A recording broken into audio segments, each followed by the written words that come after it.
தள்ளிவிட்டு செல்லாதே. உன் அப்பன் முருகன் உன்னை தேடி வந்து விட்டான். நின்று அவன் சொல்ல வருவதை கேட்டுச் செல். கோடி கோடியாய் கொட்டி கொடுத்தாலும் கிடைக்காத நிம்மதி இந்த சித்ரா பௌர்ணமி அன்று வெறும் 10 ரூபாயில் உனக்கு கிடைக்கப் போகிறது. அது என்ன பொருள்? அதை எப்படி பயன்படுத்த வேண்டும்? முழுமையாக தெரிந்து கொள்ள இந்த முருகன் ஆராதனை வீடியோவை கடைசி வரை பார்த்து முருகன் மீது பாசம் இருந்தால் ஓம் முருகா என்று கூறி சப்ஸ்கிரைப் செய்யவும். இந்த நாளில் முருகனை வழிபடுவது இரட்டிப்பு பலனை தரும். உங்கள் கையில் வெறும் 10 ரூபாய் இருந்தால் போதும். தீராத கடன்களும் மனக்கவலைகளும் காணாமல் போகும். அந்த பொருள் வேறு எதுவும் இல்லை, கல்லுப்பு. சித்ரா பௌர்ணமி அன்று மாலை 6 மணி அளவில் உங்கள் வீட்டு பூசை அறையில் ஒரு வெற்றிலையில் 10 ரூபாய்க்கு வாங்கிய கல்லுப்பை வைத்து அதன் மேல் ஒரு மண் அகல் விளக்கை ஏற்றுங்கள்.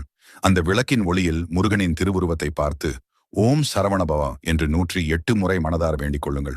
இந்த உப்பானது உங்கள் வீட்டில் இருக்கும் எதிர்மறை ஆற்றலை உறிஞ்சி செல்வ செழிப்பை அள்ளிக் கொடுக்கும். மறக்காமல் இந்த எளிய பரிகாரத்தை